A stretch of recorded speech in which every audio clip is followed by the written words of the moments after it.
Ladies and gentlemen, please welcome our moderator, Mary Anne Butler.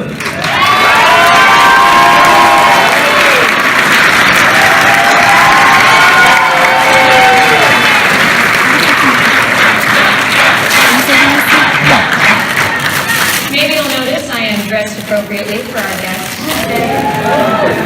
Maybe, so say we all. So say we all. Good. We'll get more of those going, I promise.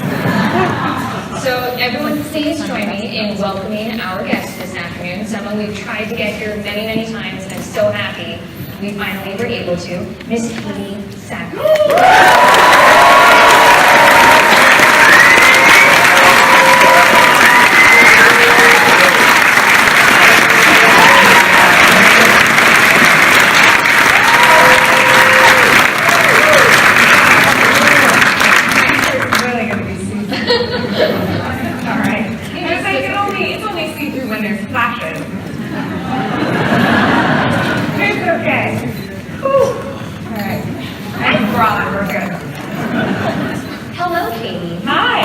Very happy to have you here. This is not my first time talking to her, but my first time talking to her in person, which is a new concept and novel. The first time I got to interview you, you were actually walking through Bed Bath & Beyond. It's true. I was just in Bed Bath & Beyond yesterday. Did you get towels? No. I got a sound machine and a bench for the shower. But I am so tired of sitting on the floor shaking. I mean, when I was 25, I balanced my leg on something in the shower, and now I put my leg up there and I'm like, oh god! The water and the soap, it's disaster is about to happen at one of these things. So I was buying a vest. And I thought to myself when I was in Bed Bath & Beyond, like, God help me, I'm in this damn store way too much. So I'm going to throw it up. It was just one of my favorite things, because I teased you then, are you buying towels? And you're like, no, I'm not allowed to buy any more towels. No, I'm not. But, you know. Now, however, I did use a towel this morning that had a hole in it, and I thought to myself, see, back to Bed Bath & Beyond. Exactly. So you just finished a series that you apparently very, very loved a lot. Longmire has a very big and I know that even getting that most recent season was kind of a hassle, right? Because the network originally wasn't going to do another one, and Netflix. Yeah. You know what's funny is that Longmire was the first series that I'd ever done in my entire life where I actually wasn't worried that we weren't going to get picked up for another season. Because, especially when the ratings were so good. And so when we got canceled at the end of season 3, I was in shock. Like, I mean, every season Battlestar got picked up again. I was like, really? People watch this? Very few of you actually watched it when it was on the air. So like, we had very few viewers, and the fact that they kept us around as long as they did was amazing. But so when Longmire got canceled, I was blown away. And then when Netflix picked us up, like, that doesn't happen. Like, it just doesn't happen. I mean, maybe there's like one other time we can all sit here and powwow together and figure out when another network picks something up. Did they do it with Buffy or something? But like, so it does happen, but not like that. I mean, that was just crazy. And so to get 3 more seasons from Netflix was amazing. You know, and our contracts were up. Like, you know, I say this all the time because when people say we were canceled, it really upsets me. Because as an actor, to run out of contract, which is what it means when you run out your contract and there's no more years left in it. To run out your contract is a really rare thing in this business. Most shows get canceled very, very soon. So we weren't canceled, we just weren't optioned to go for any more seasons. And because it would have cost them so much more money, because the actors would have wanted more money, the producers would have wanted more money, everyone would have wanted more money.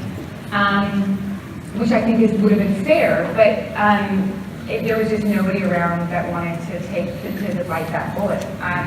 And so then we did sit down with Warner Brothers, and Rob and I and two of the executive producers sat down with the president of Warner Brothers, and we sat there and we were like, we want to do movies. Like, this is sort of like one of those Jesse Stone things where we could do a movie every 2 years for the next 15 years and people would watch it. And we just didn't do it. So, it was just one of those things where it was, it's done. No. I know. It's okay though. It's all right. I got to make out with Paul. You also have delved back into doing some voice acting stuff recently. Have I? What did I do? You came back to Robot Chicken again after a space away. Yes. Mm-hmm. What have I done? I have no idea. I'm so tired all the time. Do you ever IMDb yourself just to be like, wait, I did that thing? No, I learned a long time ago not to on IMDb, but they did get rid of the message for it, so it's a bit more There were times when, it's like, every once in a while, you go on Wikipedia and you're like, that's not true. Yeah. That's gotta be weird for you. There is some stuff I forget that I did. Like, every time somebody comes up to me and they're like, can you send me a picture on with us? I'm like, why?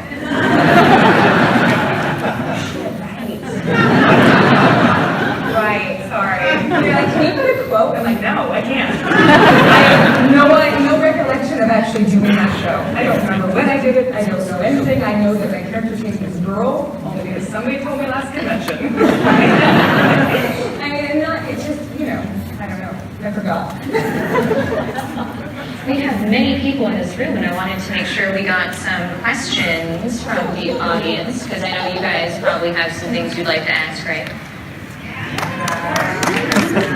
So it looks like they are bringing the microphones out. Just one, right center aisle, right here in the And I am at a disadvantage because I can't see any of you. So this is why I got, not to change the subject, this is why I got into acting. Because on stage, because I sing, but I don't sing for people. And so the only way I can sing is on stage, and it's not going to happen, so don't try. When I can't see people.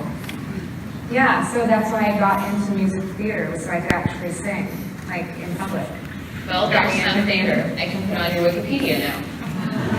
I'm not going to sing. It's not going to happen. I just got over a cold. I will sound like a 1-900 operator who's just anyway. I don't even know where I was going with that, but I was going somewhere inappropriate. I'm sure there's kids out there, so. Go ahead, first question. So, what was your initial reaction when you were told that you could be in the Arrowverse? Yes, because Arrowverse. Yeah. Flash. Yeah, see, you say Arrowverse, and I'm like, I'm not on Arrow. Oh, I get it. Because so much of it I don't understand. So, I knew that I had a new series coming. And I knew that it probably wouldn't start filming until July or August. And I knew that was going to be a year of sitting at home bored. And I don't sit still well. If anybody follows me on Instagram or Twitter, I fly constantly. I don't sit still well at all. So when somebody called me, they're like, would you want to go do a couple episodes of The Flash? And I was like, well, I've never really seen The Flash. And I said, doing what? And they said, well, a supervillain. And I was like, not just a villain, like a supervillain. And they were like, yeah, supervillain. And I was like, yeah, sure. I'll talk to the executive producer. So I sat down with the executive producer, and he sort of was like, this is the character. There's not a ton about her in the comic books. So some of it's open to interpretation. And I was like how much is open to interpretation? And he was like, well, what do you want to do? And I was like, a British accent. He was like, why? And I said, because why not? Have you ever done a British accent before? I was like, absolutely not. And I'm going to do one. And he said, well, do you want a dialect coach? And I said, no, I don't want it to be good. Well, why? And I said, because I think she's from Clearwater, Florida.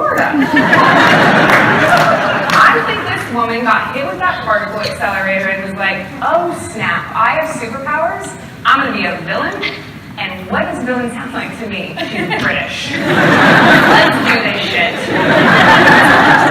So as soon as they said yes, I got really excited, and it's been by far the funnest job I've ever had.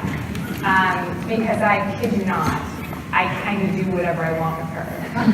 I change her hair, I change her makeup, I chopped my hair off, and they were like, you did what? And I was like, well, whatever. Like, she's a supervillain, it doesn't have to make sense. So it's fun. That was sort of my first reaction was a little like, how far can I take this? Like, if it's gonna be fun, let's make it really fun. And so that was sort of the reaction, and they were really open to it, and it was such a beautiful experience, and I'll probably be back next season too, so there's so,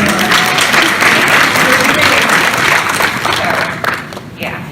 Thank you. Sounds bad, I don't want it to be good, I'm such a bad actor. I'm so bad, but like I didn't want it to be good. People are like, you suck, I'm like, thanks.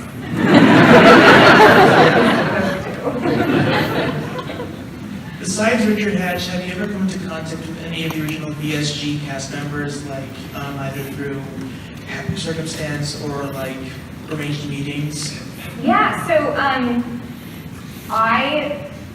before the miniseries came out, Sci-Fi had the idea to have me and Dirk Benedict, sorry. Me and Dirk sit down and have Starbucks by Starbucks at Starbucks at Starbucks. Yeah. And so I have met Dirk, and there was like there's a photograph of us like both having cigars in a Starbucks. But other than working with, the lovely Richard, never met. I think everyone else was already cast, right? I've never seen the original.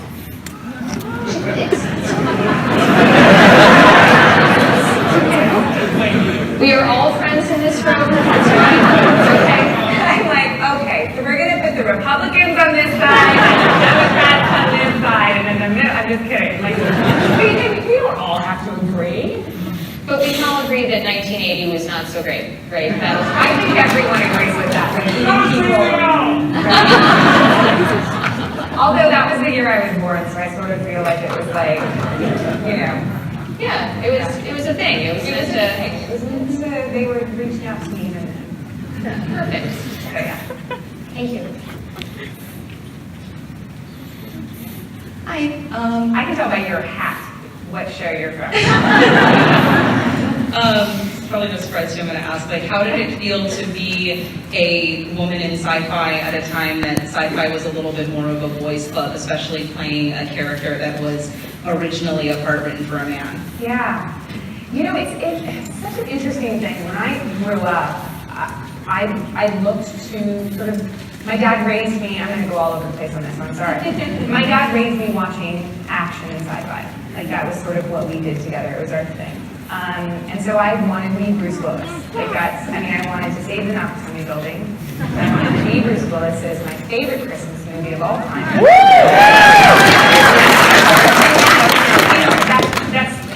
I did that because there were not that many strong women out there. We have, we've got a handful of them. We had a handful of them growing up. We've got Sigourney Weaver, Linda Hamilton, and Lucy Lawless. Like those are the people that I grew up emulating. And then when I was in high school, Sarah Michelle Gellar was on TV as well. So it was like, we had those strong characters, but they were few and far between. And so the most beautiful thing that Ron Moore did was they never acknowledged the fact that Starbuck was a woman. Because if they acknowledged it on the show, it meant it was an issue. And it wasn't an issue.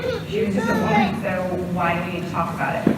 And because they went at it in that sort of like, with that sort of mind frame, I think that the audience accepted it and went with it because they didn't make it an issue. It was weird though. That's why I haven't watched the original series. Is that, I was sitting there, I just booked the role, and I was sitting there getting ready to watch the show, and I've told this story before, so if you've heard it, I apologize. I was sitting there getting ready to watch the mid-series with my best girlfriend, and we started drinking wine, and we put it on, and like 5 minutes into it, I was like, dude, we must be really drunk, because we totally missed her.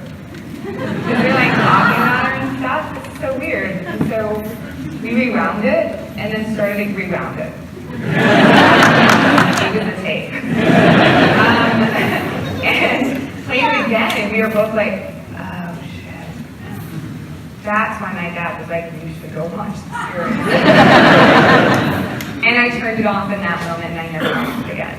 Because I knew that I would never be able to fill the shoes of her Benedict.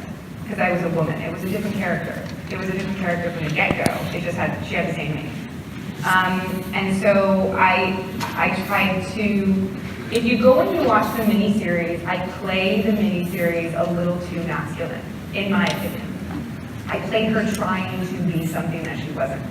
And I did it because I had gone and I'd gone down to the internet cafe, and I got my 30 minutes, and I went on a message board, where there was nothing but just like absolute hatred for me.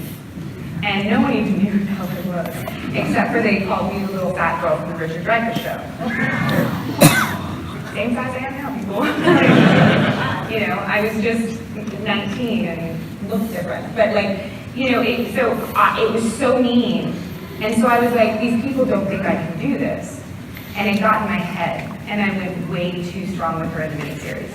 And I watched the miniseries, and I was so disappointed with my performance and myself that I realized that in that moment, I was like, you cannot listen to these people. You have to just be true to who you think she is.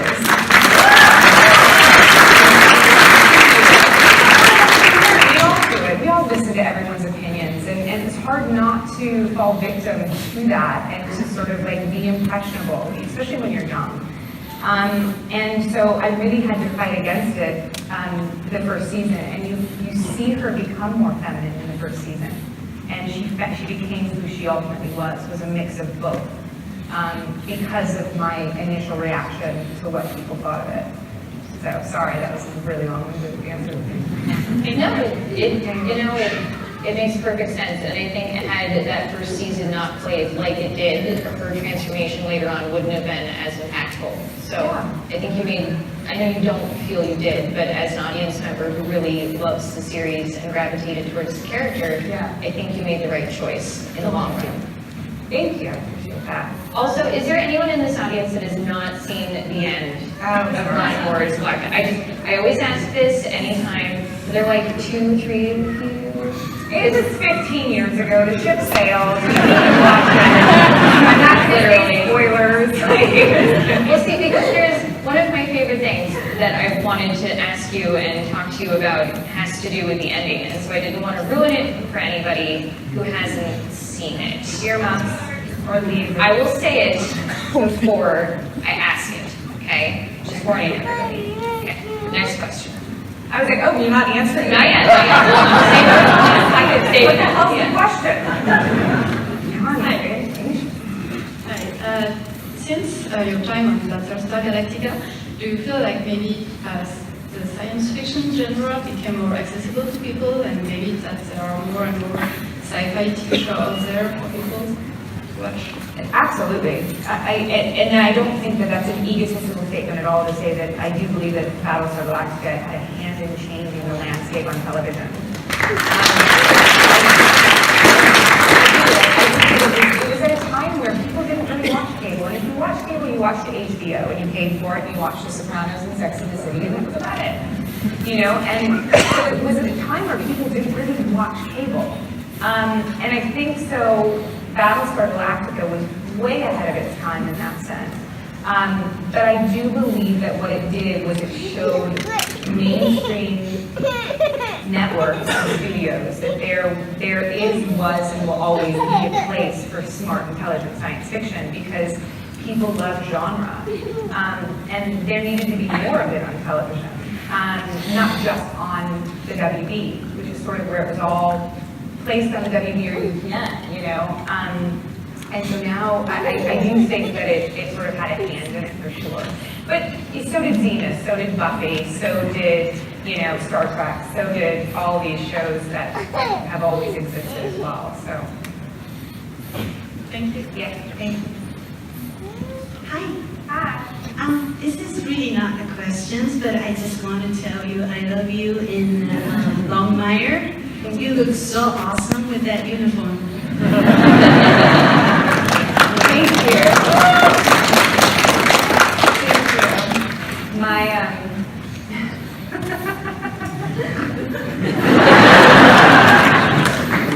I can't do a German accent, so I'm not even gonna try. Not even like a bad one. But like, my partner's father, at one point, not fun. So perfect. So, Katee, you did a wonderful job actually at Starbuck, probably the greatest Starbuck you could have done. So, don't think that it wasn't a bad performance, it was good. Thank you. My question is, what was it like for you to play Starbuck the way you did, all the way until Starbuck died, and then came back and got to tear that character apart? What was that like? That was probably one of the hardest parts, like story arcs that I had to play for her, because I called Ron Moore at one point and I was like, I don't know what to do. Like, I literally don't know what to do. I said, is she alive? And he said, no. And I was like, well, then who is she? And he goes, you don't know. And I was like, well, then how am I supposed to play her? And he goes, what is your goal? And I said, they have to follow me. He goes, okay, what happens if they don't follow you? And I said, then they all die. He goes, and what comes out of that? I said, desperation. He goes, okay. You're desperate. You're desperate. And your goal is to convince these people you are who you are. And you're desperate. Now look. Like, don't overthink it. Like, just, what do you want? Now go get it. And so it was hard because I was playing this character who wasn't Starbuck, who was trying to convince people she was Starbuck, but acting like Starbuck. It was like, it was not easy. And so I sort of just had to always find that desperation, that just like, what would you do if your back was against the wall and you had to save people? You would do everything you possibly could, including kill people. You would literally do anything you could. So say we all. And so that sort of, she was all over the place, and she should have been, because she was grasping at every straw she could find. So. Sorry, spoilers. Sorry. Too late. I feel like a child. I totally cheated and I jumped in the chairs before we came out because I wanted to see if I was going to knock it over, if my feet would touch the thing, or like, sorry. I need to give me the little wooden chairs on set. I'm convinced I'm going to fall over and I'm going to kill myself. Sorry, go ahead. Well, that's okay. So you mentioned very beautifully a few minutes ago about not letting other people's opinions really change who you are. And I think that at this point you are the same role model for a lot of young women that you mentioned also that we had when we were kids. And so I wonder if you have any memories maybe of being in high school and thinking, what was it the thing that you thought was your weakness that now has given you so much strength to become who you are today, that maybe we can shed a little light on being easier on ourselves? Yeah, I mean, the thing with life and the thing with hindsight is we're not going to know how we lived until it's over, And so I'm still learning every day and making mistakes, and I still have insecurities, and I still have doubts, But I think that the thing that I learned when I moved, so much of high school was a freaking lesson for me. I was a swimmer before I was an actor, and I got hurt when I was about 15, and this was my career path, was swimming. And so at 15, I had to completely reevaluate what my life was going to look like. And I didn't want to go to college, not because not because I don't respect it and value what it gives you, but because I just knew that that wasn't my path. You know, both my parents had gone to school, my mother was a teacher. I was always looking for something challenging to do with my life because I knew I would get bored. So there were a lot of lessons that I learned in high school about that. There were a lot of lessons I learned about not being nice, and a lot of lessons I learned when it was directed at me. And, you know, one of the things, I had a boyfriend in high school, and this is a bad story to tell, but, you know, it shows that we all grow and we all make mistakes. And I had a group of friends in high school, and my boyfriend, I came over at one point, and he said, have you ever looked at a person's face when you guys walk away? And I was like, no, what do you mean? He was like, do it sometimes. I was like, okay. And the next time I did it, and I saw this pain in this person's face, and this like, how they just, there was this need to belong that this hierarchy of high school has, that ultimately follows us into life, I think. And I realized that I was a mean girl. And I never hung out with people again. And I found theater, and sort of went and found theater, and sort of spent the rest of high school apologizing to people I was an asshole to. But my dad gave me some advice when I moved to California, and he said, you need to decide what sets you apart from every other blonde girl in California, because there's going to be a ton of them. And he said, what makes you special? What makes you different? Because there's always going to be somebody that's more talented, who knows more people than you do, who's prettier, who's thinner, who's more right for everything you could. There's always going to be someone that's more than you. And he said, you better find out what makes you different, or you're going to fail.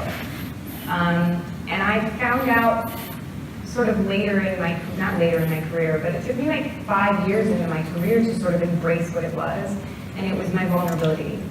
And my vulnerability comes from the insecurity of not being liked. And so that was something I was always really ashamed with that I want people to like me. I think we all want people to like us, you know? And so my vulnerability and insecurity comes from that. And I then learned how to embrace it, and I gave the same thing to Starbucks, which ended up being sort of what I'm known for now, which is the ability to have strength with insecurity and vulnerability at the same time. And so that was something I learned about myself, sort of in this thing of, you know, where it came from, you know, my dad, and sort of coming into terms with who I was in high school, and, you know, things a lot. But yeah, I don't know. I don't even know if I answered the question. But thank you. Yeah.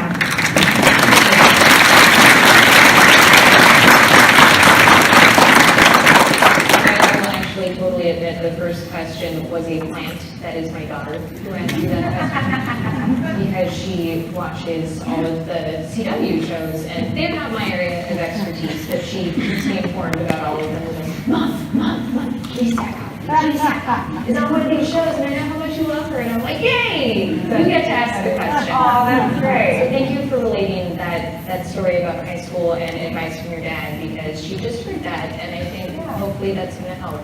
Well, and it's true, and you know, I had so much shame for hurting people's feelings in high school.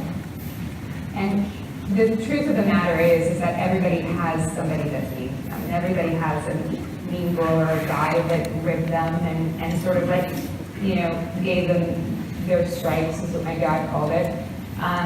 You know, but I, in turn, had the same group of girls that had turned on me and made the last 2 years of my life a living hell in high school. And I just went to lunch with one of those girls when I was back home for Christmas, and she apologized. Wow. And I didn't realize that they knew they'd done it to me.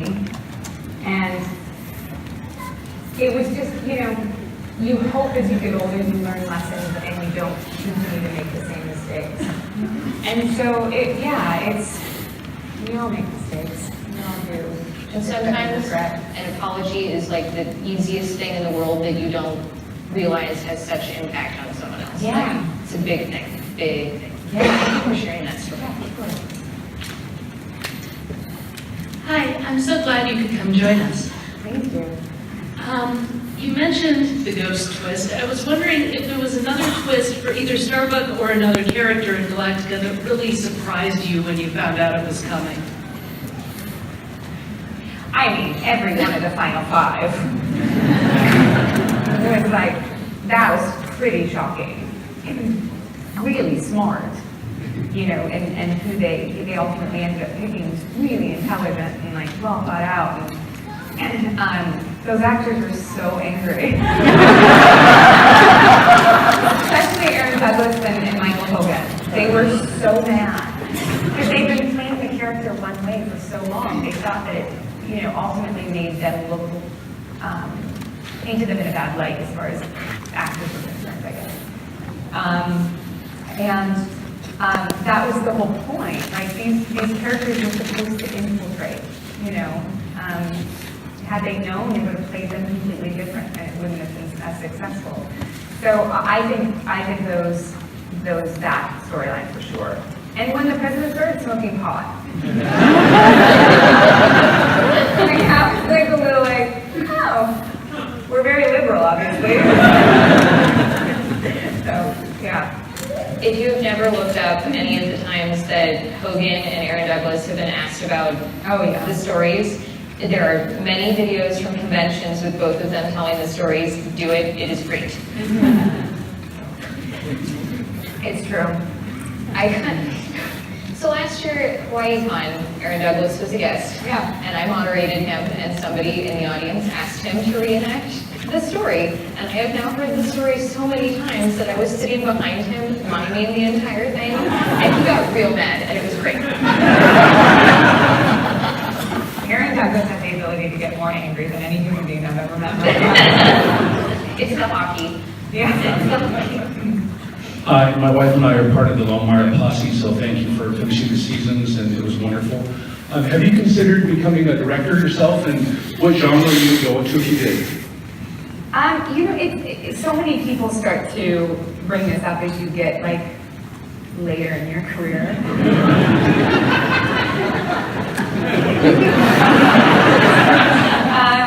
I have no desire to do anything other than what I do. I mean, so I have a desire to produce. You know, the new show that I'm doing, I am a producer on it, which is, that's something that I always wanted to do. You know, I think that quite possibly it's because I lived with a producer for 10 years, and I think that you can't help but learn things when you live with someone that does something successfully for a long time. But I have an eye for material and finding things that will work. And so that I want to do for sure. But I don't want to direct, and I don't want to write. I mean, I write like short stories and things, but I don't think that, you know, I think you sort of have to know your strengths. That's not to say that you can't always try something new. I think that, you know, we should try something new every day. I think they say it keeps you young. But those two things, I don't have a constitution to sit down and write by myself. I mean, I literally travel every weekend because of boredom. Could you imagine me sitting on a computer? Like, I would think it would be thrown out the window in like 5 minutes. So no, but producing for sure. Thank you. Yeah, thank you. And more charity motorcycle rides. Yes. Because that's coming up, isn't it? That's like next week. Yeah, I'm doing 2 of them this year actually. I'm doing a European ride for AmFAR, which is going to be really fun, and then the Tulip ride with Trisha, and again, which is really great. So any excuse I can do. My dad always said, and this is sort of like, my dad has got so much advice. My dad always said, and so many things, but one of the things that formed me was my dad said, find what you love to do, and then figure out a way to get paid for it. That was really, he says it all the time. He says it more now, which makes me think he's really going to see now. Sweatshirt stock, that's what Yeah. it is. Our dads are. Yeah. But I think with that, it's sort of like, I I love drag motorcycles, and I wanted to be able to do it for a long time, and so it's sort of like, but it's So give everybody kind of what an overview of the tulip ride is, if they're unfamiliar with the event. yeah, so it's, the tulip ride is quite literally a ride out to a tulip field in Whidbey Island, Washington. So we start somewhere in like Evergreen or like, somewhere like right outside of Seattle. There's so many little suburbs separated by like a tiny bridge in that place, I have no idea. But, it's to raise money for the Seattle Humane Society. So we do a lot of charity rides and things for animals. Both you and Trisha, big animal lovers and friends. Yeah. Yes. So much so that I feel like animals are Everything's all right, fine. don't worry about it. I don't need it. Trish and I lost track of this. So much so that animals are like following me home now. Like my last dog literally just like followed me home. He was like, doo, doo, doo, you look good. Like squirrels fall out of trees in my yard, and I'm like, not again, I got it. Like all that shit happens to me. So I think they consent. I think that animals consent when someone's a good person. Oh yeah, That's why I definitely. like animals. I think that there is such a beauty to and simplicity in their love. And I think that we can learn a lot from animals. All right, we have time for like 1, 2 more questions maybe. First of all, I want to thank you for being such a role model and showing being strong and being vulnerable are not mutually exclusive things.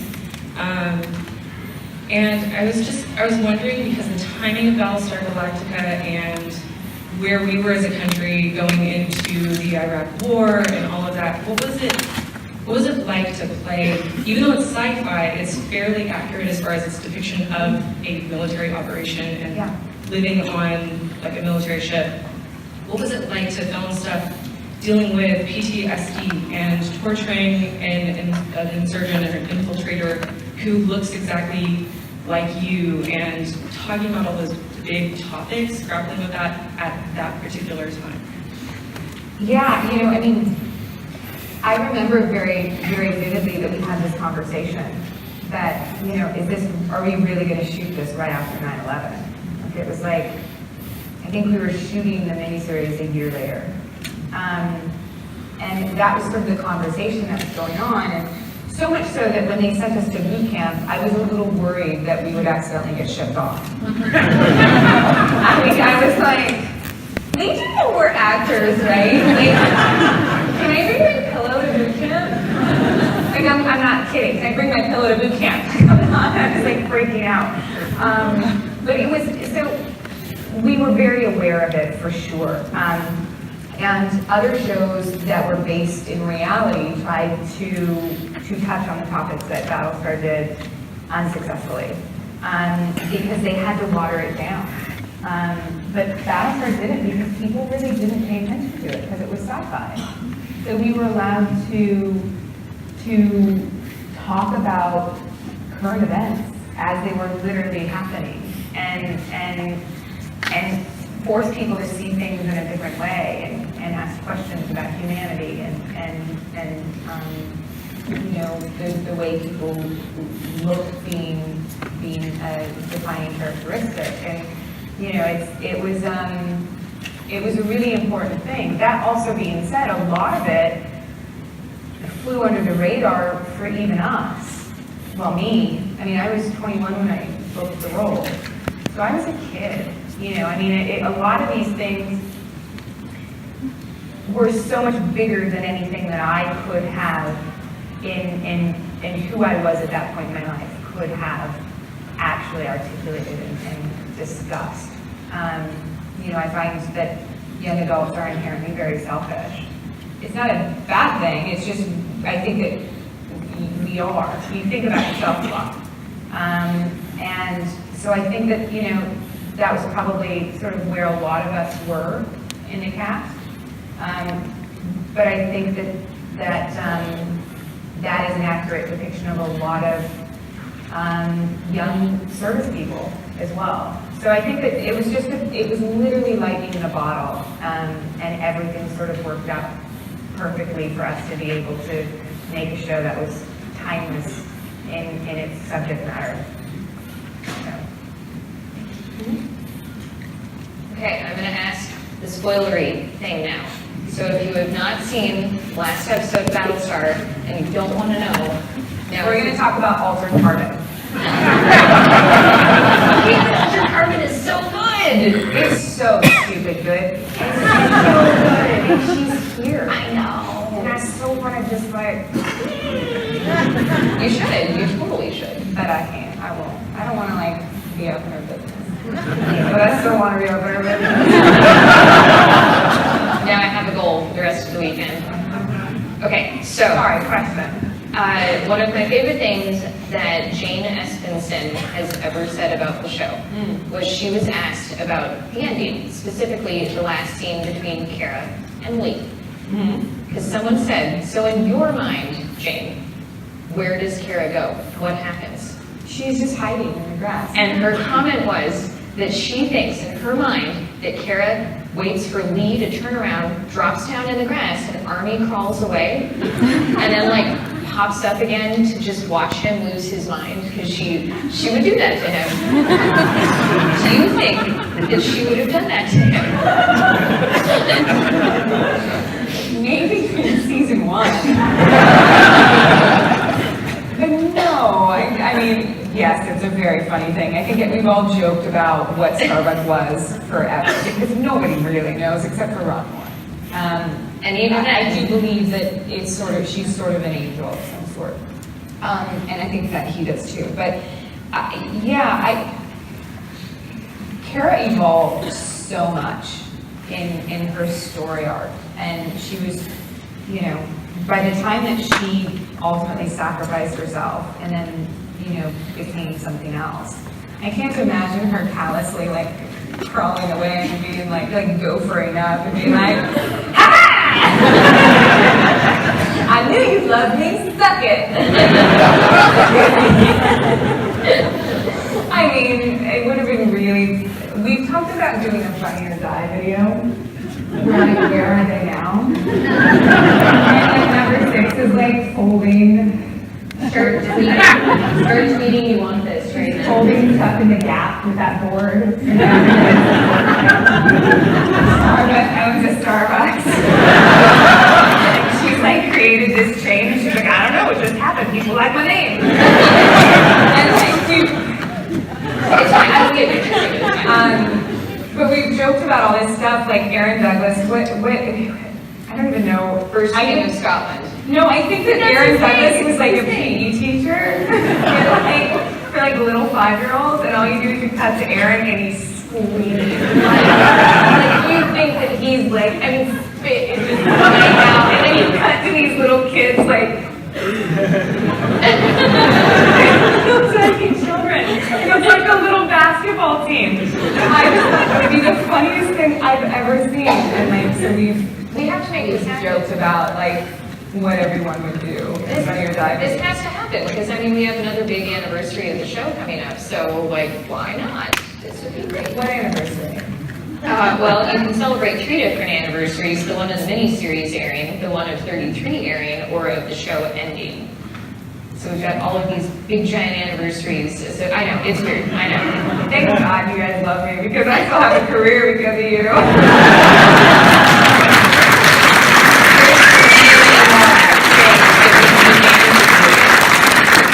Thank you. Yeah. So we are about done this afternoon. Yes. I don't know where I need to find it. It's dark in here. It's an afternoon. I wanted to. I forgot how to spell carefully earlier. The daughter of an English teacher. I literally wrote it out and went, oh, that doesn't look right. No, wait, that doesn't. And it was spelled correctly. But I'm looking at it like, no, that doesn't. God, that's what happens when you have like 3 hours of sleep.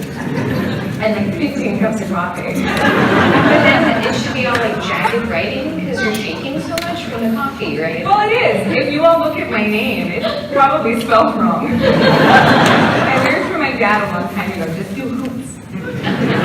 keep making hoops, Katie, with all those K's and H's and F's. You can just keep making hoops and it'll look fine. All right, everyone, I want to lead us all in a big giant "So Say We All" because she was here. So say we all! So say we all!